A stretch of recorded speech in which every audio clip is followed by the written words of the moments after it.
we are as a people, inherently and historically, opposed to secret society, opposed to secret oaths, opposed to secret proceedings, secret proceedings. No official of my administration, whether his rank is high or low, should interpret my words here tonight as an excuse to censor the news, to stifle dissent, to cover up our mistakes,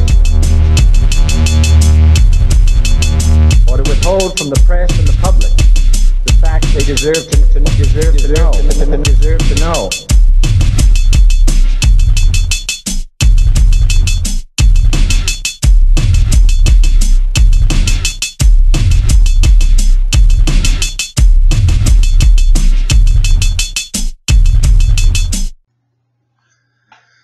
What is going on, everyone? Welcome to Conspiracy Corner Podcast. This is Abe, your host. Just got off work. Today was my day off, but I went in. Figured, boss man said pretty much that after the holidays, this would be kind of like the last time we can really get overtime for a little bit. Work will start slowing down a little bit, which is fine. So, look forward to more podcasts coming out because I'll have 2 days off rather than 1 day off a week, which is cool. It's 7:40 a.m., New Year's Eve, so Happy New Year's if you're listening to this before or after, it doesn't matter. Happy New Year's. 2020 will officially be over. I know a lot of people are grateful for that. Yeah, I have reached my high score on subscribers, which is 185, which is cool. I think it was 185, which was my high score, or 184, I think was my high score, and then I beat it by 1, which is pretty cool. I talked to 2 new subscribers. I'm not going to say their names just because, you got to protect people. But when we went and we did a cryptozoological, hunt for the Pope Lick Goat Man, we put some flyers out. So we actually had 2 people. I only put 5 flyers out, 4 or 5, and 2 people noticed it and checked me out. So I was like, awesome, because I was curious. That's the first time we really did it, and I've tried to, for the most part, put an original picture for each episode. I color it and draw it and everything as the cover art that plays along with the theme song if you're viewing it on YouTube. And I was telling my wife, I was like, this is kind of like 2 birds, 1 stone. It's the title picture for the podcast, but I could just write on the back, flyers to check out the channel. And anytime we go anywhere or travel, because me and her, we do a lot of hiking, we do a lot of ghost hunting, we do cryptozoological hunts every now and then. So I'm like, yeah, dude, we need to start passing out flyers for each place we go to, because we go out of state sometimes. We go all over the place. We're always doing something, So yeah, I'm glad to see that it works, I mean, YouTube with their algorithms and stuff, they're not helping. So sometimes you gotta put your boots on the ground and do some work yourself, Like I said, I'm not gonna mention any names, but one of my new followers for this channel suggested a place which, when we went to go to the Pope Lick, the bridge and stuff, to look for Goatman, we actually passed a Tom Sawyer Park, and me and my wife kind of spoke about it for 2 seconds. We'd never heard of it, never been there, and somebody had suggested that, dude, y'all need to go over there. That there's I guess, I started looking into it. I'm not going to talk too much about it because that'll be a upcoming episode. but I guess it's something to do with like a cave and something about an old asylum. Like I said, I'm not going to go into too much detail, but I will do a podcast episode on it, on what I find while going down the rabbit hole. And me and Sammy we're going to go out and go check it out, man. You know, actually go there and go on foot. So, if you're just a listener on Spotify, Google Podcast, Breaker, or Radio Public, check out our YouTube channel. It's just simply Abe Williams with a dream catcher as a profile picture, because we do a lot of ghost hunting videos or like cryptozoological stuff or occult item stuff. We do a lot of stuff, you know, that it gives you kind of a face to a voice, and it also gives you, there's a lot of stuff you're missing behind the scenes, you know. But yeah, that's all I got for an opener. Sorry if I was boring you, but we'll get on with the show. Here lately, like I always try to, you know, keep it kind of spread out with different subjects, but here lately the paranormal has been hitting hard. So I'm going to do another paranormal episode today that I've planned out for you all, and it kind of connects with the past couple paranormal episodes that I've done. For some reason, it's been hitting hard lately, because it's kind of funny, because when I first started this channel, I did a bunch of paranormal, and it didn't really hit hard, you know, but I guess it's the time of the year. I'm not sure, but for some reason, right now, everyone's into paranormal. They've been hitting hard, so I am going to do another paranormal episode and then next episode, so stay tuned. If paranormal's not your thing, I'll get into a different subject. I've got the next 4 episodes planned out, so it's pretty much backlog stuff right now that we got, which is fine with me that I got the next 4 episodes planned. That's awesome, you know. Normally, I'll sit down and go through my library, because I have like an extensive library upstairs. I mean, it's pretty dope. But I'll go through and try to figure out an episode that I'm going to do like either the day of or the day after, or you know what I mean? Kind of stir around, look around, figure out what I'm going to do it on. I try to switch it up. So, but y'all have been enjoying the paranormal episode, so I'm going to do a paranormal episode tonight. Well, this morning, and then I'll switch it up. But last couple episodes have been hitting really hard, and we've been talking about Amy Bruni and Adam Berry. We've kind of been getting into their advice and their stories and stuff like that. I'm not going to lie, they're host of a new show called Kindred Spirits. I've not seen it. I'm going in cold feet, and I've done this on a couple other episodes where I've started out the show like I know nothing about these people, I know nothing about their credibility, but I like to do that sometimes because I get to read new stuff about it.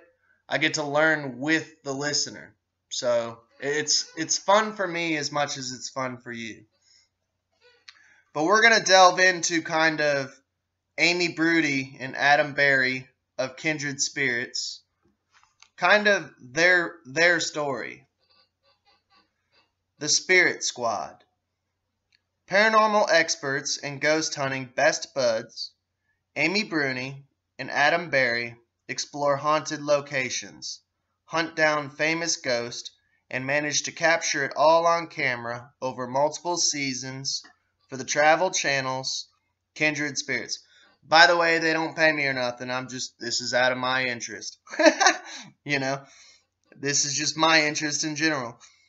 But their friendship and their fascination with the spirit world began years earlier, as told to Gina McIntyre. For some reason, that name sounds familiar. I can't recall.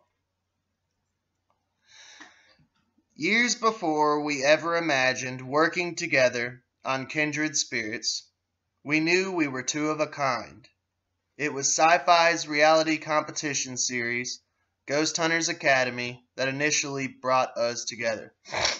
Ah, so that's where I recognize her from. I recognized her, but I couldn't quite put my finger on him.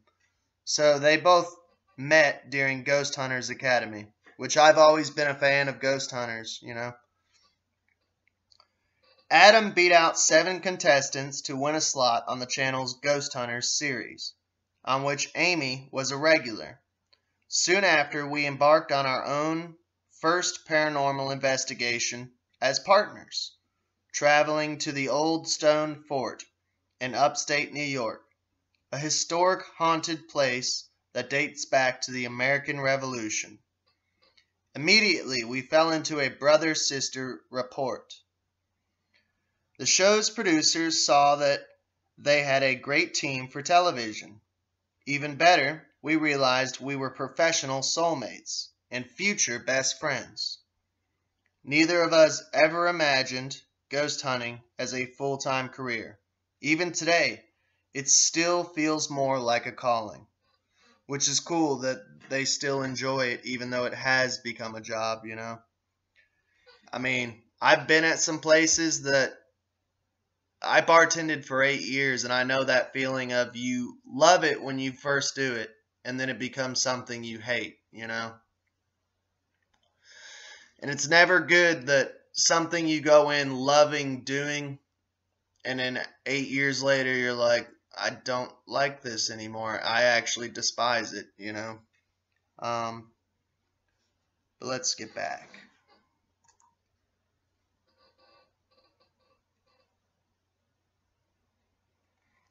Where the fuck did I go? Okay. Sorry, I'm having technical difficulties, man. We both started on the paranormal circuit as enthusiastic hobbyists, fitting in investigations as day jobs and social obligations would allow. By those early formative experiences had an impact and helped us realize that coming into these environments with an open mind and a positive attitude was paramount. Once we began visiting haunted places together, we noticed that our styles were in sync. Neither of us were simply out to be frightened in a spooky place. We wanted to truly communicate with the spirits and to gain an understanding of their circumstances. These entities were once human, and both of us believed strongly that they should be treated as such. So that's pretty cool. They're not disrespectful and stuff. That's one thing that I can't stand about ghost hunting shows is I get it that they're there to trigger the ghost, I guess. But some of them are just straight up disrespectful, and it's like, man, I don't know. It's just, it feels dirty to me, you know. As we went on more and more investigations together, we noticed that our humane and honest methods yielded exciting results. With the premiere of Kindred Spirits in 2016, we were excited to have an opportunity to showcase our approach to a new audience. Over the course of 4 surprising seasons of the series, we traveled to locations across the country and experienced wildly memorable interactions with an array of entities. In this issue, we recount some of our most exciting adventures. We also break down the basics of ghost hunting from technique to technology and detail what you should before venturing into haunted places. Education and outreach are important to both of us, and we hope to inspire others to approach paranormal investigation with curiosity and compassion. With that in mind, we hope that this will serve as a roadmap to help you forge your own paranormal path. We are excited and grateful to be able to share the benefit of our years out in the field to inspire a new generation of investigators. There's no question our commitment to ghost hunting will endure, and someday, when we're long retired and hanging out together, you can be certain we'll want to swap stories. let's learn more about the world that lies just beyond our own together. Happy hunting, Amy Bruni and Adam Berry. So that's kind of an introduction into their backstory as paranormal investigators, how they met, kind of their origin story. Now, I do have a couple of accounts in their words that I would like to share with you. Since this episode we're focusing just on them, I'm learning with you as the listener, so this is fun for me, But yeah, the first location is Penhurst Asylum. Places where great tragedies and traumas unfolded often have many reports of paranormal activities. Every fall, Penhurst Asylum in Spring City, Pennsylvania, is transformed into one of the most haunted houses in the country, with visitors waiting in line for hours to walk the corridors of the facility. But the history of the site, once known as Penhurst State School and Hospital, is far more discernible than any seasonal frights the organizers might dream up. The institution, which opened in 1908, was initially set up to care for the feeble-minded and epileptic. But the population quickly grew to include not only the mentally and physically ill, but also orphans, the blind, and children with special needs. Overcrowding became the norm. Few realized, however, the shocking conditions inside Penhurst until 1968, when local reporter Bill Baldini's 5-part documentary titled Suffer the Little Children aired on NBC. The footage showed residents who were emaciated and unclothed, and children, some as 6 months old, tied to beds or kept in metal cages. My crew was mortified, Baldini told NPR in a 2010 interview. I mean, I had trouble keeping them on the job because they were literally getting sick from what they saw. Nevertheless, the facility continued to operate until 1987. It's perhaps unsurprising then, given how many tragedies took place inside the asylum walls, that many ghosts continue to haunt the location to this day. Now this is Adam Berry and Amy Bruni's account of what they experienced there. In that space in particular, a lot of people were put there who shouldn't have been there. Children were put there who were blind or had ADHD, and the parents didn't know what to do with them. If you're healthy, you should not have been in that kind of place. But they would stay there for decades, and I think it drove them insane. The people that we interact with in that space, some people there just want to scare us because that's what they do. But we still have to preserve and figure out what it is. That's Adam Berry. This is Amy Bruni. You can't really go into these unhappy locations without having some sort of experience, since they closed under really horrific circumstances. You can feel that when you go there, there's a lot of very helpless, restless spirits. Adam Berry says, they say that on the 3rd floor you can hear what sounds like a dragging sound, somebody dragging their foot. We, of course, are like, let's go check it out.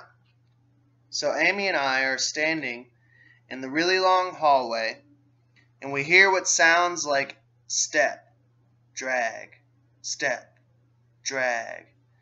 It's literally the sound of someone dragging their foot, and it's getting louder and louder, and it's approaching us from the left down this dark, creepy hallway. We are really speechless at this point, and then it stopped, completely stopped. As soon as that stops, we start hearing what sounds like clawing, scratching, clawing sounds. down this other hallway. Of course, we have to go toward the sound because we need to figure out what it is. It's the most absurd thing in our profession. Go towards the scary demonic scratching sound. So we're walking down this hallway and with these scratching sounds, and it's getting louder, and we realize it's coming from a room. We open the door to this room, and this thing is still scratching. It literally sounds like it's trying to claw its way out of a wall. I think at this point, we're more afraid that it might be an animal. Animals are terrifying in abandoned places. We've been startled by raccoons, squirrels, mice. We open the door to the closet in the room where the sound is coming from. And nothing is there. And the sound ceases. There's no exit for a creature. No holes in the ceiling or in the corners. We have a thermal imaging camera that we utilize to see into wall spaces just to find warm spots, just in case. We use that to check for an animal and don't see nothing. And really, as terrifying as that situation was with the foot dragging and then this clawing, we were relieved that it was a ghost. Thank God it was not a rabid animal wanting to rip our faces off.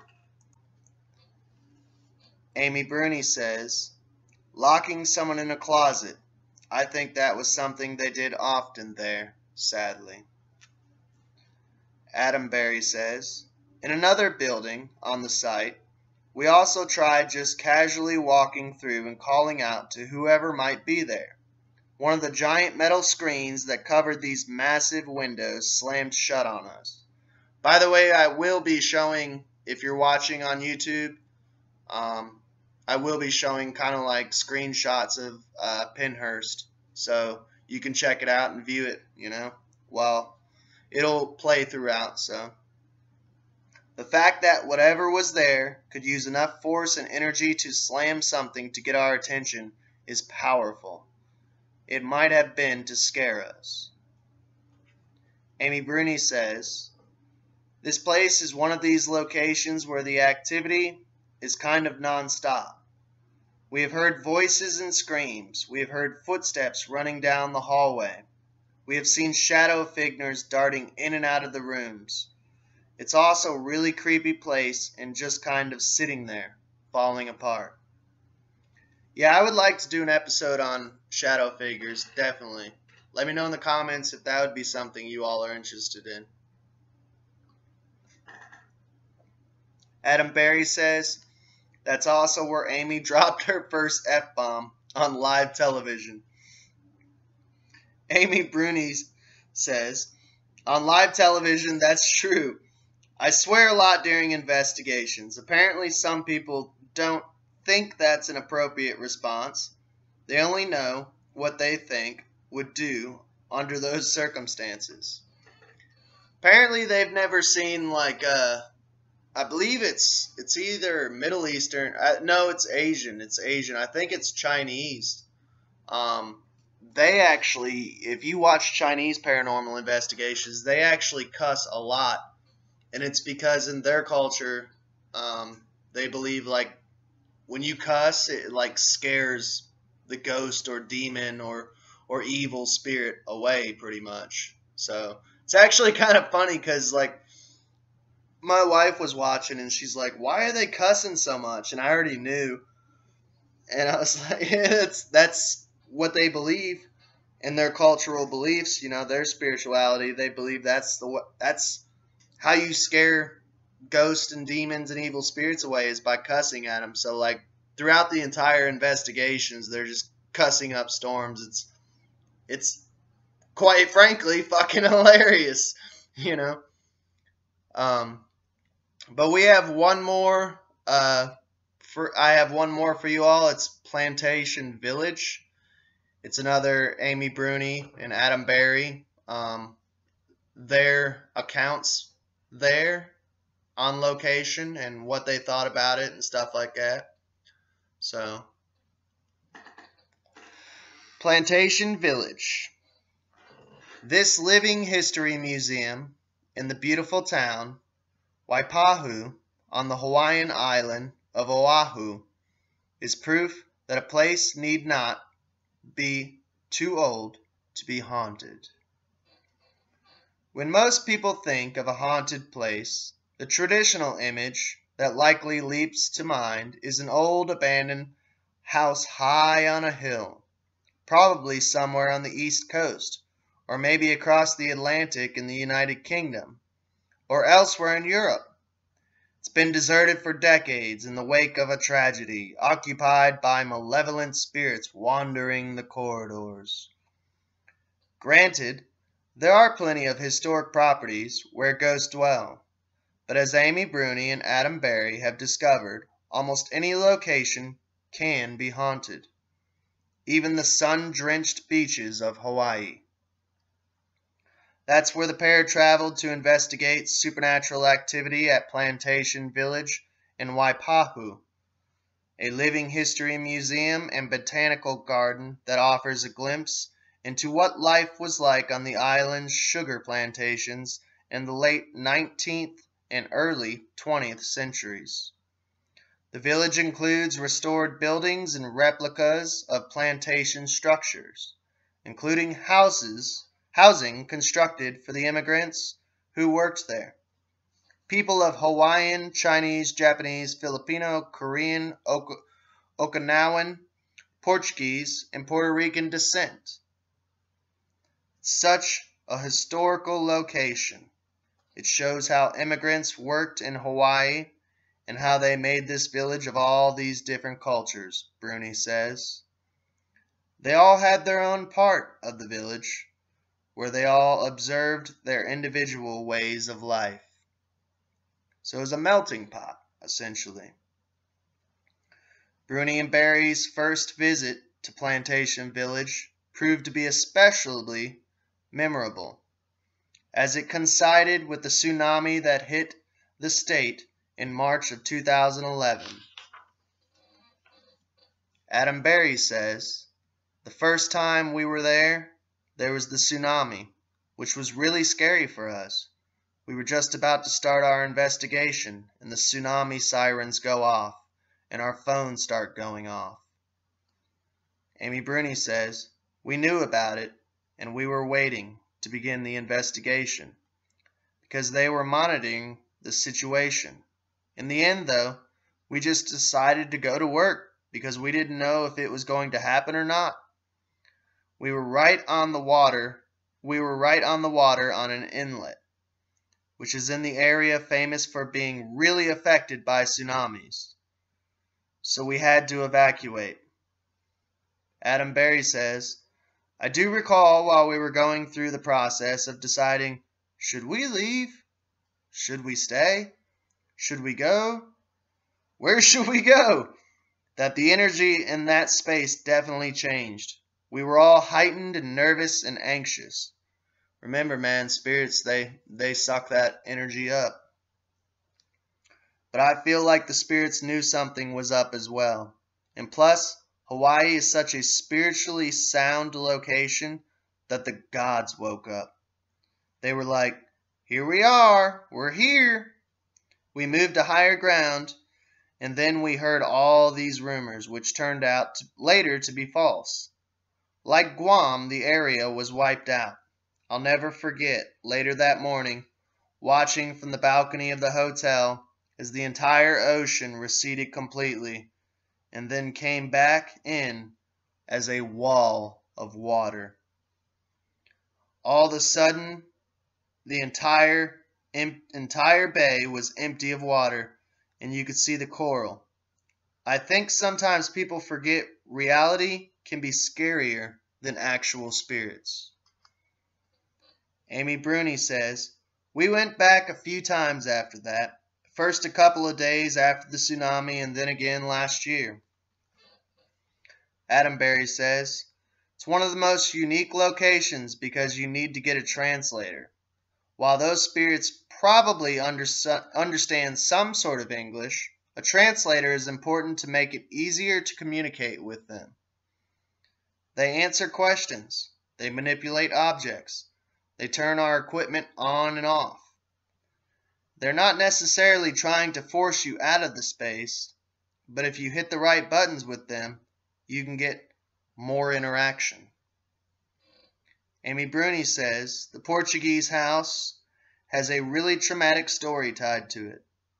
The family went out to work, but they had a 4 or 5-year-old daughter. No one was there to watch her, so they chained her and tied her to the bed so she wouldn't leave. And then the house caught on fire and it burned down. That's one of the more haunted structures there. But people have heard a little girl crying in there, and they've even seen a little tiny shadow figure. Adam Berry says, when we went back last year, we had more interaction. Most people talked to us and reached out to us. You have to get them to trust you and talk to you. It'll take some time before optics fly across the room, maybe. Building trust. That's what we do. That's definitely our style of investigation. We are, as a people, inherently and historically opposed to secret society, opposed to secret oaths, opposed to secret proceedings, secret proceedings. No official of my administration, whether his rank is high or low, should interpret my words here tonight as an excuse to censor the news, to stifle dissent, to cover up our mistakes, or to withhold from the press and the public the facts they deserve to know.